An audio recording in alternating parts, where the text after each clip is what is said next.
What is up, you guys? Teller checking in as I just made my way back into the house after starting up a little celebratory cigar after Bo Nickal gets the job done in the last episode of Dana White's Contender Series for the season. I had an official play on him at plus 175 for him to win the fight via submission, through one unit at it. First and foremost, what a line that was. And you could have grabbed that line as recent as yesterday over on bovada.lv at plus 175. The line closed a little bit leading up to the fight. It was more around even odds, which, again, I was surprised to see it at plus 175 in the first place. So that made more sense. You could have took Bo Nickal to win this fight via KO/TKO around minus 120 as of yesterday, while that submission prop was at plus 175. To me, it made no sense. We saw the money line straight up reach as high as minus 4,000, minus 3,000. It was crazy. But that submission prop made no sense to me because for those of you guys that know what Bo Nickal is about, he's a fighter that has really started to dabble in the Brazilian Jiu-Jitsu side of things since coming over to the sport of MMA. He's participated in a bunch of Brazilian Jiu-Jitsu tournaments. We just saw him fight a few weeks ago on Dana White's Contender Series, and we saw him pull off the submission. So if you know about Bo, you know that his Jiu-Jitsu skills are really starting to blossom. And of course, with the wrestling background, he gets a hold of these guys. He'll get you down to the mat. Now, the fight did play out a little bit differently than I thought that it would have. In the sense that I'm not necessarily, I wasn't necessarily surprised, but in the sense that Bo Nickal landed that big shot on the feet first. I was a little nervous that the prop wasn't going to come through. I thought Bo Nickal was probably going to finish him there. But once it went down to the mat and things kind of settled, I thought there was some real potential for that sub to blossom, as it did. So first and foremost, just happy to cash in on that play. But you guys know I'm more so happy to see Bo Nickal come through in that main event spot in that type of fashion. He gets the contract. And I want to talk to you guys a little bit about Bo Nickal. And this is something that I want to do more so moving forward, because I've done this, what I'm about to do, I've kind of done this in a brief type of situation, or in a brief type style on a couple fighters. And that is telling you guys that a fighter is going to be a champion very early on, I should say, okay? And I've done this with guys like Magomed Ankalaev. Now, he's not the champion yet, but I'm sticking to my guns. I think Magomed Ankalaev is going to be a champion. I've said that for a long time. I said Piotr Jan was going to be a champion long before he ever became a champion. And, I'm not always right as well. I did say Khamzat Chimaev will be a champion as well. And, we'll see, depending on what division he's going to be fighting in. I think there's potential for him to still be the welterweight champion if he could make weight. But I don't know. If he doesn't hurry up and snatch that middleweight championship up soon, there's a man by the name of Bo Nickal coming to town. And I'm telling you, we'll get to my predictions on the Bo Nickal versus Khamzat fight here in a little bit. I think you guys know which way I'm leaning. I'm high in this guy, Bo Nickal. I'm very high on him. I think Bo Nickal will be the champion by the end of 2023, and I'm going to tell you guys why. So first off, for any of you guys that are thinking I'm crazy here, and a lot of you guys were saying I was crazy when I was already starting to say this after Bo Nickal had his first win on Dana White's Contender Series. So you guys keep that same energy as we go through this process over the next year, because I called what happened here very accurately as well. I said Bo Nickal was going to get another opportunity on this season well before it was announced. I felt it. I knew that he didn't take any damage. That fight ended so quickly. I felt it. And the reason why Bo Nickal didn't get the contract after the first one on the show, it was very clear to me. Dana White's a businessman. They're smart. They know what they're doing. It was very intelligent what they did. They shelved him to the end of the show, the last episode of the season. Everybody was looking forward to this fight. It gives Dana White's Contender Series, the show, a lot of notoriety. And it was just a great way to cap the season off. So I in retrospect, I think they handled it perfectly. And I think that they already had that plan. And I know they already had that plan going in to the first fight, because there's nothing really he could have did more impressive, nothing more impressively than what he did in the first fight. So, even if he went out there and just hit him with the head kick, hit his opponent with the head kick or whatever, he wasn't getting that contract. I really don't believe he was. And so he goes in there for the second time, and what he just did to Donovan Beard was very impressive. And it was very impressive in the sense, yet first off, he lands the big shot on the feet, showcasing his striking again. Now remember, if you didn't know this, in his MMA debut, he showcased his boxing skills in a major way. For a guy that everyone thinks is just a wrestler, a standout wrestler, People don't realize that he has some very solid boxing. We saw what he did to John Nolan in his debut. Not a lot of guys that just come from the wrestling scene are throwing hands like Bo Nickal. I think Bo Nickal is a guy that's probably regularly has hit the heavy bag or hit pads to an extent throughout his life. I don't think this is a guy that just picked up the gloves just recently. I don't believe so. He's a natural. And then in this fight, we saw him land that big shot. He cracked Donovan Beard. It was a very accurate shot. That was a legit shot right there. Dropped him down to the mat. And then what he did down on the mat was so impressive in the sense that if you look at the way, first off, he was trying to set up some type of choke from mount. He didn't really have it, so he was in mount. He could have started to rain down some ground and pound, but he sensed that submission, and the way that he set up that triangle was beautiful. The way he slipped the legs under and just rolled to his back and just locked that in. That's an impressive submission for someone to pull off. That's supposedly just a bulky wrestler type of dude, a Division I wrestler coming over to the sport of MMA. Bo Nickal is a lot more than just that type of wrestler. So let me tell you why Bo Nickal is going to be the champion by the end of 2023. And if I'm off by a few months there, maybe he becomes the champion early 2024. You guys catch my point here. I'm saying he's going to be the champion very fast in the UFC. All right. And here's why. All right. First and foremost, you got Israel Adesanya. He's the champion right now. He has a big fight coming up with Alex Pereira. Two world-class strikers, two of the best strikers to ever fight inside the octagon, period. All right. These guys have a history. Whoever wins that fight, no matter who wins the fight, they are a striker. Okay. So let's just say that either one of those men are going to be the men holding the belt within the next year. Now we can't guarantee that. And if we want to put some respect in Israel Adesanya's name, let's say Izzy wins that fight, because I think I'm leaning Izzy as of right now anyway. And I do have a lot of respect for what Izzy has done inside the octagon. I think that Bo Nickal is a very bad matchup for Pereira or Izzy. All right, I don't think that either men are ready to go toe-to-toe with a guy like him when he closes the distance and gets a hold of these guys and the pace that he could push for 25 minutes. Because if you don't know, his cardio is going to be very legit. I'm telling you guys. I know these fights are ending quickly. His cardio is going to be very legit. Israel Adesanya, who has he actually faced, right? Since he's been on his reign, who has he actually faced that's a legit wrestler? Let's talk about that real quick. First off, he got ragdolled by Jan Blachowicz. Now, that was up in weight. Respect for him for going up. That was up in weight. But the way that he got ragdolled by a Polish striker, I think that was a little alarming in the first place, okay? I know Jan's a big boy, but let's not forget that Bo Nickal used to also weigh in. And the last Division I champion that he won, I think he weighed in, at 194 pounds. Bo Nickal's not some small guy either, okay? He cuts his weight properly. He's a solid dude. And he's a much better wrestler than Jan Blachowicz. I guarantee you that. All right, I guarantee you in the grappling realm, even inside of the MMA cage, Bo Nickal will be the guy that will have more success in a grappling realm against Jan Blachowicz. Okay, so that's first and foremost.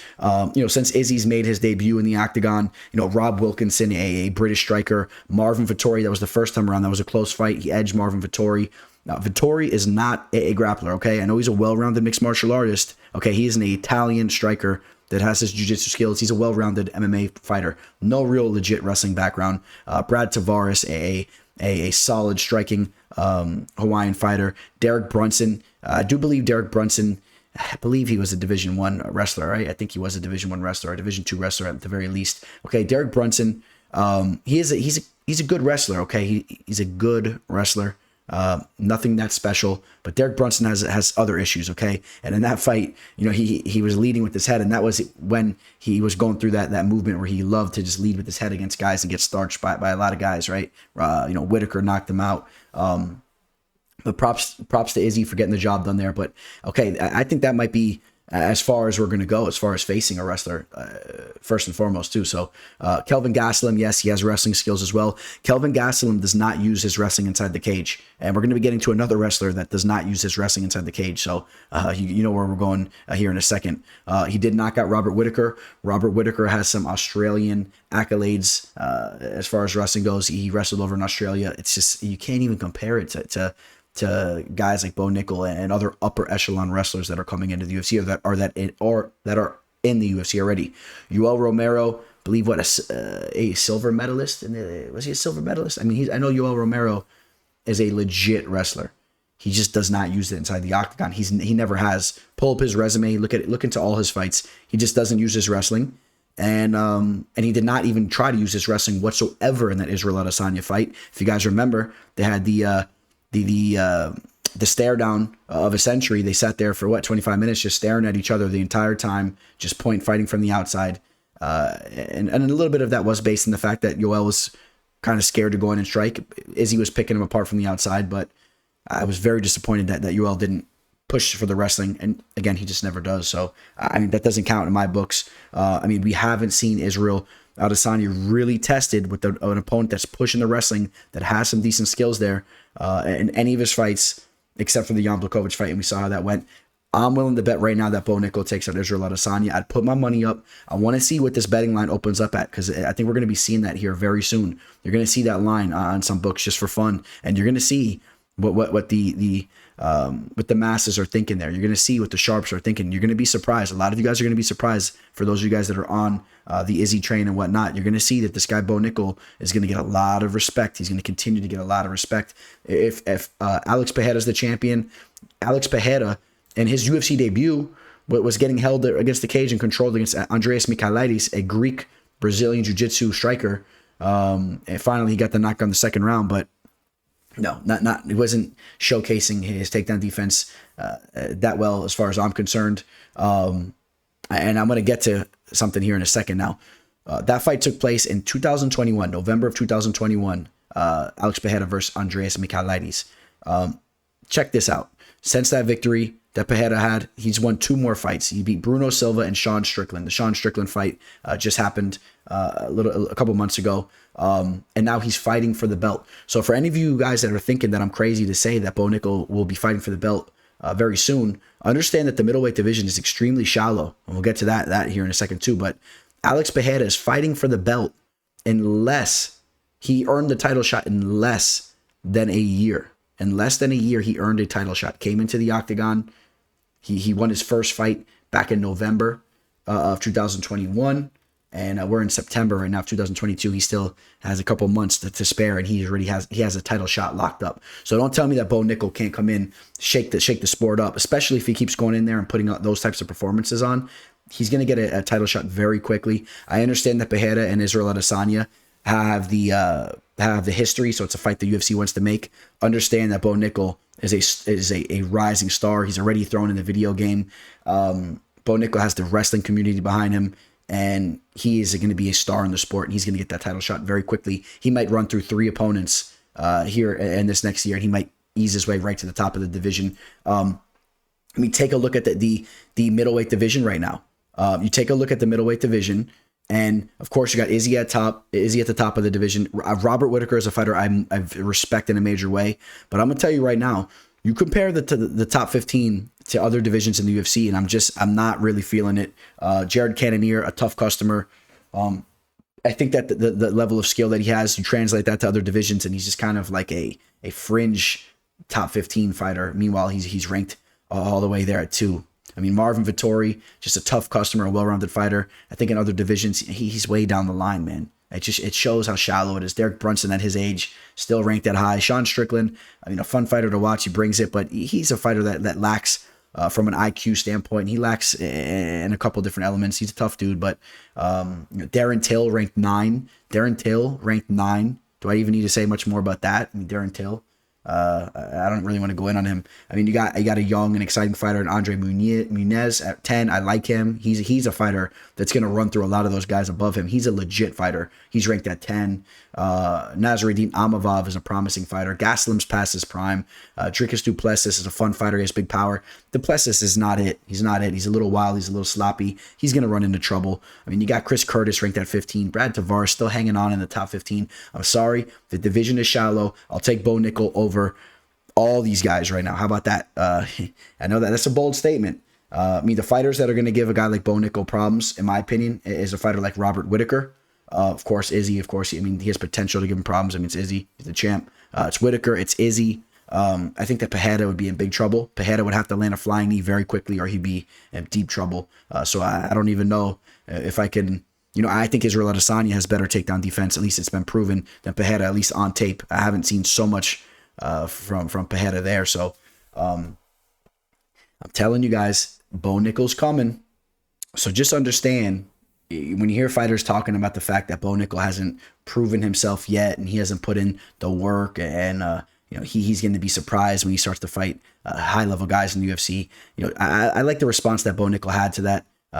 He had a great interview with DC and RC over there. You guys should check that out. And if you didn't know, DC is very high on Bo Nickal. He has there's some extreme high expectations from DC side of things. I respect DC's fighter IQ and fight knowledge, and I think he knows what he's talking about, right? DC, the former champ. But what Bo Nickal said is, they want to talk about he didn't do this and he didn't do that. Well, Bo Nickal was talking about the fact the stuff that he's done, none of these guys have done. All right, sell out Madison Square Garden and a national champion wrestling type of realm, win the championship there. To be a 3-time national wrestling champion, these guys have never done that. I mean, this is legit. This is real combat sports accolades. Wrestling is the number one. It's the number one skill set as far as from a martial arts standpoint, in my opinion. I'll take the number one wrestler over the number one jiu-jitsu player in the game. That might be a little bit tough to say right now because you got a killer over on the jiu-jitsu side of things. Gordon Ryan. But and Bo Nickal and Gordon Ryan have had a grappling match, but that's a lot different than a fight. But Gordon Ryan's is a little something different. But in general, in theory, I'd take a wrestler over a jiu-jitsu player over a star boxer or a star kickboxer. The wrestling is where it's at, and it's going to translate in a major way. And Bo Nickal is going to come in, and I love the confidence that he brings. Also, a side note, Bo Nickal says he's bringing over a lot of the wrestlers that he's been working with throughout the years. There's a whole movement that he's starting right now. Of course, we've always had wrestlers come in, but I'm talking about the upper echelon wrestlers that they're all starting to make their way over to the sport of MMA. Expect to see more of a wave of Division I studs on the American wrestling scene coming into the sport of MMA. I think Bo Nickal is going to lead a little bit of a movement, a new movement that's just going to intensify a little bit. Of course, there's been wrestlers coming, but it's going to intensify a little bit.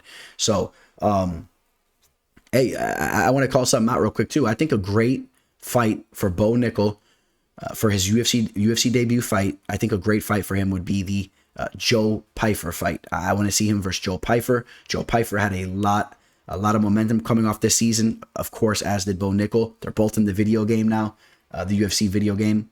Not that I haven't played that in a couple months. I have it, but I don't play it. But I think that'd be a great fight. I really do, and I think that it'd give both men a chance to continue the momentum that they've built off the show, work it into the octagon, into the official UFC cage. And I think, of course, obviously, I think Bo Nickal gets the job done there.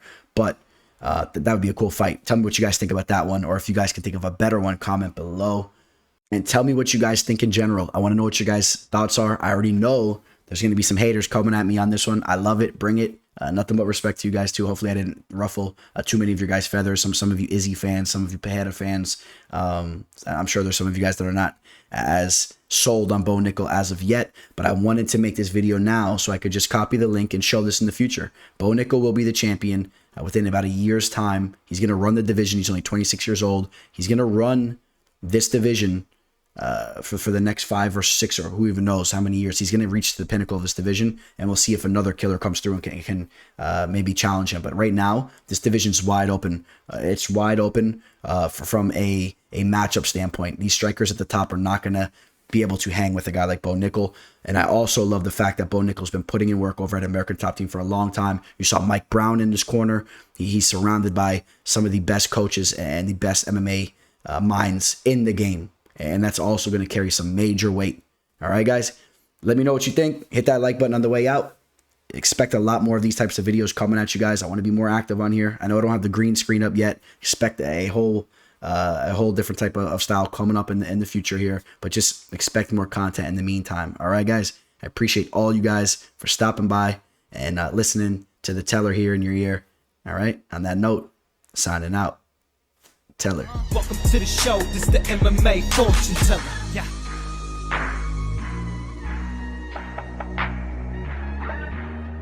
The MMA fortune teller. The teller.